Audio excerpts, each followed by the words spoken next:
चला तर मग सुरू करूया पॉडकास्ट. चला. नियतीताई. ओ नियतीताई. झालं काय? अरे माझी ना एक मैत्रीण आहे आणि ती प्रेग्नेंट आहे आणि तिचा ना मला फोन आलेला का तर ती मला सांगत होती ती तिच्या घरच्यांनी अजून केलंय की तिला मुलगाच होणार आहे आणि सगळे त्या हिशोबानेच तयारीला लागलेत की तिला मुलगा होणार आहे. आणि तिला आता एवढा स्ट्रेस आलाय प्रेग्नन्सीमध्ये की जर तिला मुलगी झाली तर काय होईल, तिचं काय होईल, तिच्या बाळाचं काय होईल. आणि तिचं हे सगळं ऐकून आहे ना मला खूप स्ट्रेस झाला. क्या यार, हमारी पहले से ही सोसाइटी में यही सोचा हुआ है कि मर्द जो है वही हमारी फैमिली को संभाल सकते. मर्द को ही है ना हमारी फैमिली का एक बैकबोन समझा जाता है यार. फैमिली को संभालने के लिए मर्द ही क्यों, मैन ऑफ द फैमिली, व्हाई? अभी तक सोसाइटी चेंज नहीं हुई है. हर घर में बेटे को घर का चेहरा बोला जाता है. वंशाचा दिवा पण म्हणतात ना त्यांना. पण त्याचबरोबर धनाची पेटी, मुलीला लक्ष्मी म्हटलं जातं, धनाची पेटी म्हटलं जातं. तिथे सुद्धा मुलगीचा जन्म झाल्यावरती तिचं सुद्धा एकदम ग्रँड रॉयल एंट्री होते घरात. सगळीकडे आनंद, मिठाई, बर्फी एवढं सगळं वाटून छान, म्हणजे खूप हॅपी असतात. आणि तिचं पुढे एज्युकेशन वगैरे सुद्धा खूप छान दिलं जातं. पण या ट्रूथ सोबत एक कडवा सच पण आहे आपल्याकडे की काही काही गावांमध्ये अजून पण असं आहे की त्यांना मुलगाच हवाय, मुलगी नको.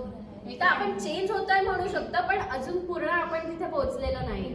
एज्युकेटेड लोक पण याला प्रायोरिटी देत आहेत. हे खूप म्हणजे एक सॅड फील करण्यासारखी गोष्ट आहे. म्हणजे असं नाही झालं पाहिजे. बट ट्रूथ ये है कि हम we are moving towards that society which we need. So it is the truth. But ये है ना, किसी चेंज को अगर करना है ना, so we should understand the reason behind it. और इसके पीछे रीजन क्या है, हम मेल को प्रायोरिटी क्यों देते हैं? बिकॉज हमको ये लगता है कि मेल हमारे घर को संभाल सकते हैं. क्यों? क्योंकि उनके पास हायर स्टडीज होती है, उनके पास higher education, higher job opportunities, ये सारी चीजें हम मेल को प्रोवाइड कर देते हैं. मेल के पास ये सब होता है, इसीलिए वो अपनी फैमिली को आगे लीड कर पाता है. हाँ, और लड़कियों को एजुकेशनल अपॉर्चुनिटीज ही नहीं मिलती. मतलब ऐसे नहीं कि अभी मिल रही है, हम लोग बोल सकते हैं, बट पहले नहीं मिलती थी. और लड़कियों ने भी मान लिया था कि हाँ भाई ये लड़का है तो ये मेरे से ज्यादा पढ़ेगा, मैं नहीं पढ़ूंगी तो भी चलेगा. तो ये लड़कियों की भी गलती है कि वो लोग एक्सेप्ट कर रहे हैं इस चीज को. Acceptance of the dominance. हर जगह पे अगर देखा जाएगा, कोई न्यूज है या कोई एडवर्टाइज वगैरह हो रही है तो और लड़कियां खुद बता रही है हाँ हम एक्सेप्ट करते हैं, हम एक्सेप्ट करते हैं कि मैन हमसे ज्यादा अच्छे हैं. बट क्यों, जरा सोचना चाहिए ना. पण आता त्याचबरोबर सिंगलमध्ये फक्त वुमेनच म्हणजे इनफॅक्ट घर सांभाळते, मुलांना सांभाळते, त्यांचं एज्युकेशन करते, स्वतःचं करिअर करते आणि शिवाय त्याच्यासाठी फायनान्स, त्यासाठी सुद्धा ती तेवढी मेहनत घेऊन फक्त वुमेन सुद्धा जे करते जे मेन करतो. और सोचने की बात भी है कि हम लोगों के पीछे किसका हाथ है. Who is the first tutor, our mother. हम लोगों को सब किसने सिखाया, हमारी मॉम ने, how to behave in public and how to do everything. Father का इतना कॉन्ट्रीब्यूशन नहीं होता जितना मदर का होता है. And we are very close to our mother, right. But you know what, इस फैक्ट को हम डिनाई नहीं कर सकते कि एजुकेशनल फील्ड में स्टिल कहीं ना कहीं हम लोग पीछे रह रहे हैं. अभी की बात ले low, #STEM the gap campaign सुना ही होगा ना. साइंस, टेक्नोलॉजी, इंजीनियरिंग, मैथमेटिक्स, इस फील्ड में you can just imagine 16% female participation all across the globe. कितना कम है ये, सैड न्यूज बोल सकते हैं. एग्जैक्टली, मतलब जस्ट इमेजिन सिर्फ 16 फीमेल साइंटिस्ट हमको मिलेंगी 100, मतलब टोटल अगर हम वर्ल्ड की ये निकाले तो पॉपुलेशन सिर्फ 16, 100 में से सिर्फ 16 साइंटिस्ट. अगर 100 पीपल्स है तो 16 engineer, 16% engineer, 16% mathematicians. There are we. त्याच्याच बरोबर आता आपल्या जगात, आपल्या देशाचा सगळ्यात जास्त मोठी गोष्ट फायनान्स हे का महिलेच्याच हातात आहे. त्याला सगळं हँडल महिलाच करते ना. आणि मॅन येण्यासाठी वुमेनची तर गरज आहे. वुमेन ही अशी की जी मॅनही एक निर्माण करू शकते आणि वुमेन सुद्धा. मुलाला जन्म ही आईच देते ना. लेकिन अगर हम देखेंगे कि गर्ल्स को किसी भी चीज में करने, कुछ भी करना, बाहर जाना हो परमिशन है, कहीं सीखने जाना हो परमिशन लेना है. Why? परमिशन इज द वो मोस्ट हाईलाइटेड वर्ड इन हाँ. एक फेमिन लाइफ में, एक लड़की की लाइफ में परमिशन सबसे बड़ा हाईलाइट वर्ड. परमिशन के बिना लड़की की लाइफ ही नहीं है. होता है कि अगर तुम लोगों को जाना है तो यू शुड कैरी one male with you at least. इधर भले भाई को लेके जाओ, पापा को लेके जाओ, बट लेके जाओ. इसके बिना जा नहीं सकते. अकेले नहीं जाते. पण आता आपली सोसायटी हे सुद्धा पुढे ग्रो व्हायला लागली. खूप सारे स्पोर्ट्समन आहेत, म्हणजे स्पोर्ट्स वुमेन आहेत की जिथे फिमेल पुढे आलेले आहेत. त्यांनी वर्ल्ड कप वगैरे ही जिंकलेलं आहे. रात्रीच्या वेळी फिमेल सुद्धा बॅडमिंटन खेळतात किंवा अजूनही असेच खूप सारे गेम्स. इनफॅक्ट सारे गप्पा मारायला सुद्धा बाहेर येतात रात्री. फक्त फिमेल्सही ग्रुप आहेत आपल्याच आजूबाजूला. आपल्या कॉलेजमध्ये मुलांपेक्षा जास्ती मुलीच आहेत ना. प्रत्येक वर्गात मुलं कमी आहेत पण मुली जास्त आहेत. कोणत्याही कॉम्पिटेटिव्ह एक्झाम्स वगैरे आहेत तिथे सुद्धा मुलींचेच सहभाग जास्त आहे मुलांपेक्षा. हे नसतं तर पीटी उषा, मिथिला राज, गीता फोगाट झाल्याच नसते आपल्या देशात. हेही खरं आहे. आणि ते म्हणतात ना, पहिली मुलगी तूप रोटी आणि पहिला मुलगा भिकारी. अभी सोसाइटी भी लिबरल हो रही है and they are taking the thing that women should be given the right to study and to live also, right.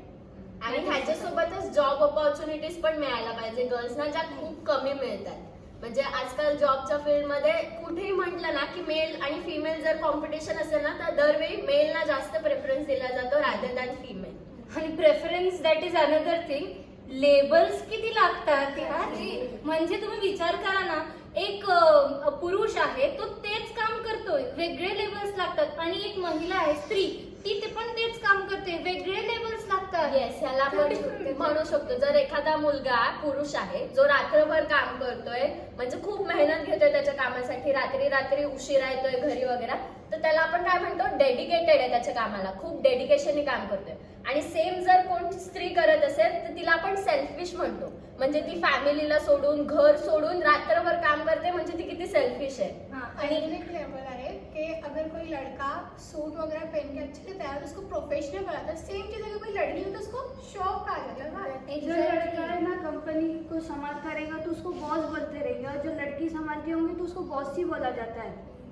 Why these tags, यार? Different labels on everyone. It hurts women, right?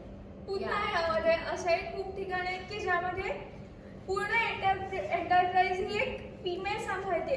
आणि जसं की schemes, आता मुलींसाठी सुद्धा किती schemes येण्यासाठीच pass, तर 12वीच्या मुलींसाठी पास फ्री आहे पण मुलांसाठी नाही आहे. अशाही खूप साऱ्या स्कीम्स आहेत की जिथे मुलींना प्राधान्य दिलं जातं पण तिथे मुलांना नाही. बट अगेन या स्कीम्स का काढाव्या लागतात? Exactly, गव्हर्नमेंटला का काढाव्या लागतात? कारण गर्ल्सना अपॉर्च्युनिटी मिळत नाहीये. त्यांना अपॉर्च्युनिटी देण्यासाठी गव्हर्नमेंट स्कीम्स काढतात. ही गरजच का पडते? अगर उन लोग को एजुकेशन के लिए खुद से आगे किया जाता तो थोड़ी ना गवर्नमेंट ये निकालती कि बाबा तुम आगे बढ़ो, हम तुमको सब फ्री कर रहे, ना निकालते. पुश नहीं करना पड़ता. पुश नहीं करना पड़ता. Exactly, we need to push because आगे नहीं आ रही. और कहीं ना इसमें हमारी भी गलती, I would say we have accepted the dominance. And why? क्यों हमने एक्सेप्ट किया डोमिनेंस? अरे ये तो बहुत बड़ी बात है कि हमने इस बड़े बड़े फील्ड्स में डोमिनेंस एक्सेप्ट किया है. Just imagine daily common routine के हमारे कुछ वर्ड्स है जिनमें हमने मेल डोमिनेंस एक्सेप्ट किया है. यू नो ना, अभी क्रिकेट में ट्रेंडिंग चीज थी कि बैट्समैन को बैटर शिफ्ट कर दिया गया, बैट्समैन बुलाते थे, तभी किसी को ऑब्जेक्शन नहीं था. क्यों? मिताली राज क्रिकेटर नहीं थी, स्मृति मंधाना को अब रिकॉग्नाइज कर रहे हैं. यानी फीमेल में अभी फोकस आ रहा है लोगों का कि स्पोर्ट्स भी फीमेल्स खेलती है ना, इसीलिए. और कितनी मैन ऑफ द मैच बोलते हैं. क्यों बोलते? फीमेल नहीं होते. सही है. कितनी सारी चीजें हैं. और सेम अगर देखा जाए तो शादी के लिए भी, इवन अगर मुझे किसी से शादी करनी है ना तो मुझे कंडीशन रखनी पड़ती है कि मैं तू मुझे जॉब करने देगा तो ही मैं तुझसे शादी करूंगी, अदरवाइज मुझे शादी नहीं करनी तुझसे. इससे अगर अपन देखेंगे तो फिर कोई लड़का लड़की को देखने आता है तो जो लड़के वाले होते हैं वो लड़की को ऊपर से नीचे तक पूरा स्कैन करते, स्कैन या, और वो स्कैन भी क्या, तुम्हारे बाल कैसे हैं, घुंघरालू है, स्ट्रेट आणि करने मला पुन्हा विचारतात, हा तुला जेवण करता येतं का गं, तुला भांडी घासता येतात का, ये चाय तुमने बनाई थी? बेसिक काम बोलते हैं ना वो लोग. हाँ बेसिक. हे, मेरे को एक ऐड याद आई. अभी पैरेलल यूनिवर्स में जो अभी ट्रेंड्स बन रहे हैं ना, उसमें जैसे अभी बोले ना कि लड़की को ये सारी चीजें करने बोलते हैं, तो वो वहां पर लड़की जाती है लड़के को देखने और लड़की के पेरेंट्स जो है वो लड़के से पूछते हैं, बेटा तुम्हें खाना तो बनाना आता है ना? तो लड़का कहता है, जी नहीं अंकल जी, बस नूडल्स बना लेता हूँ. तो पापा कहते हैं, मेरी बेटी नूडल्स पे नहीं सकती. अरे, पण यामध्ये सुद्धा अजून एक अशी ऍड आहे की ज्यामध्ये मुलगा मुलीला बघायला आलाय, छान अगदी एकदम फ्रीली पालकांनी सुद्धा त्यांना बोलण्याची संधी दिलेली आहे. ते दोघंच एका ठिकाणी आहेत आणि तो पूर्ण तिच्याशी चौकशी वगैरे करतो. नंतर तो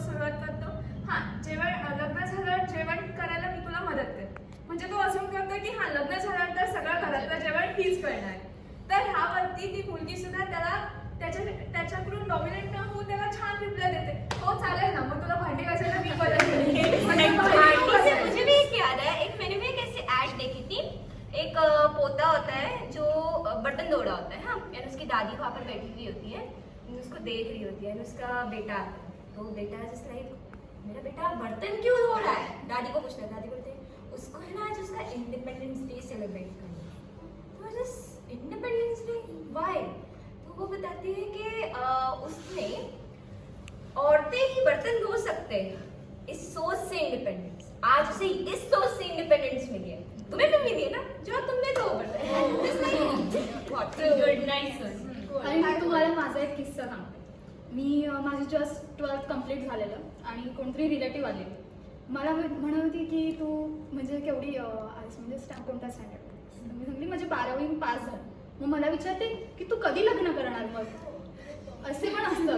लिटरली म्हणजे याच गोष्टींमुळे ना मी लिटरली फॅमिली फंक्शन्स अवॉइड करते. तू कुठेही भेटले ना, किती वर्ष झाले तुला, किती वर्ष लग्न कधी करतेस, इन्फॉर्मेशन घेतात आपली, हो बायोडेटा आपल्याला थोडी शादी कब होता है और लड़की ढूंढने का स्पॉट ज्यादा बन जाता है. एग्जैक्ट. 12th झाली म्हणजे झालं, तिचं आता लगेच लग्नच करायला हवं असंच लगेच. बाकी की कैपेबिलिटीज को तो मतलब भूल ही जाते हैं. यू नो लिटरली ब्यूटी पे इतना ज्यादा लड़कियों की फोकस होता है ना कि ब्रेन भी होता है हमारे पास, ये भूल जाते हैं. Beauty with brain is a deadly combination, but they don't understand. You know what, मैंने एक अभी रिसेंटली एक एड देखी थी, उसमें बताया हुआ था कि एक लड़का और लड़की मतलब भाई बहन होते हैं दोनों, वो टेरेस पे बैठ के टेलीस्कोप से they are watching the stars ना, स्टार गेजिंग वगैरह करते टेलीस्कोप से, मस्त एकदम नाइसली. सो अभी रात का वक्त होता है तो उनके बाबा आते हैं बाहर, पूछते हैं कि बच्चों क्या कर रहे हो.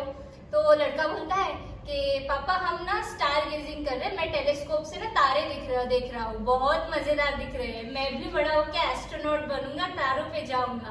तो पापा खुश होकर बोलते हैं हाँ बेटा तू बहुत बड़ा एस्ट्रोनॉट बनेगा, बहुत बड़े बड़े तारों की खोज करेगा और वहां पर जाएगा. तो बेटी भी थी बाजू में, वो भी पूछती है कि पापा मैं भी जाऊंगी ना, मैं भी एस्ट्रोनॉट बनूंगी ना.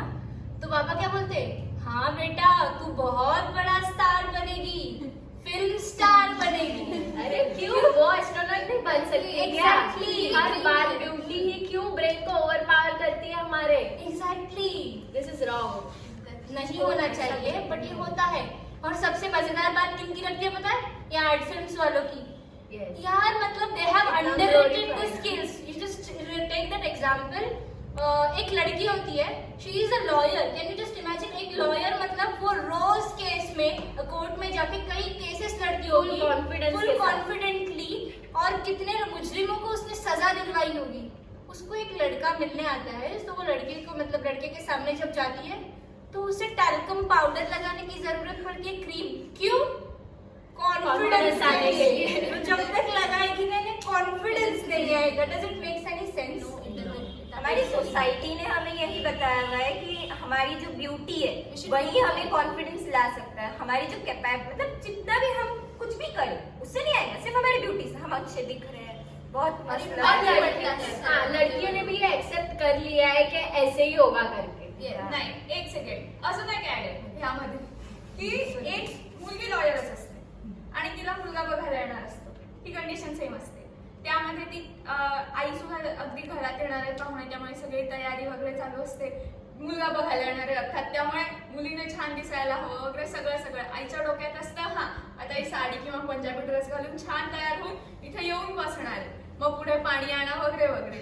आणि आईचा हा विचार चालू असताना मुलगी आतून येते, फुल तिच्या लॉयरच्या लुकमध्ये येते आणि आई एकदम शॉक, अगं आज मुलगा बघायला येणार आहे, तू हे का घातलंयस? तर ती नाही, मुलगा बघायला येणार असला तरी मला खूप इम्पॉर्टंट केस आहे, सो त्यासाठी मला नंतर वेळ नाहीये.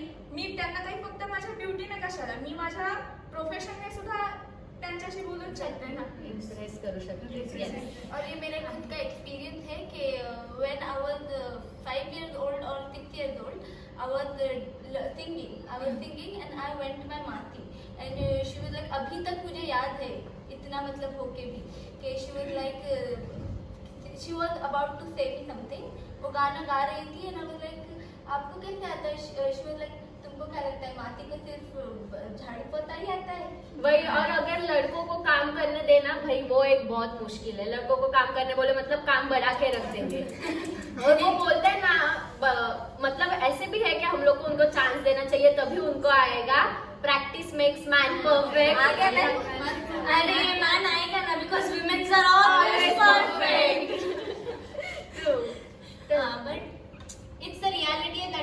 सोसाइटी नीड्स टू चेंज, हम मूव कर रहे हैं, होप सो हम चेंज हो जाएंगे। और इसकी वजह से फेमिनिज्म को भी बहुत गलत तरीके से लिया जाता है इस वर्ड को। एग्जैक्टली फेमिनिज्म का मतलब लोगों को क्या लगता है, we want to suppress the men, हमें ऊपर जाना है मेन से, हमें मेन को यहाँ से मतलब हटा देना है, कंपटीशन कर लिया हमें हर बार मेन से और उनको कंपटीशन से बाहर निकालना है, सप्रेस करना है, सब कुछ करना है, मतलब मेन को हमको नीचा दिखाना है। क्या that is feminism? Is that the feminism? No, it is we not. Want equality. हाँ, इक्वालिटी चाहिए। और ऐसे नहीं है, अगर मैन नहीं होंगे, अभी देखो हम लोग बोलते हैं कि विमेन नहीं होगी तो मैन कैसे जिएंगे, मैन नहीं होंगे तो विमेन कैसे जिएंगे, बच्चे पैदा ही कैसे होंगे मुझे बता। फिर तो चाइना हो जाएगा ना। एग्जैक्टली लेकिन यू नो व्हाट, हमें मेन और वुमेन वी शुड अंडरस्टैंड कि दोनों ही एक बहुत इंपॉर्टेंट पिलर्स है ऑफ दिस सोसाइटी, और दे बोथ पिलर्स और both the aspect should go hand in hand, ताकि हमारा पूरा प्रोजेनी, हमारा पूरा एंटायर जनरेशन एक अच्छे फ्लो में जा सके। So we are not emphasizing over कि फीमेल शुड बी डोमिनेंट और men should be inferior, we are saying कि बोथ शुड बी इक्वल।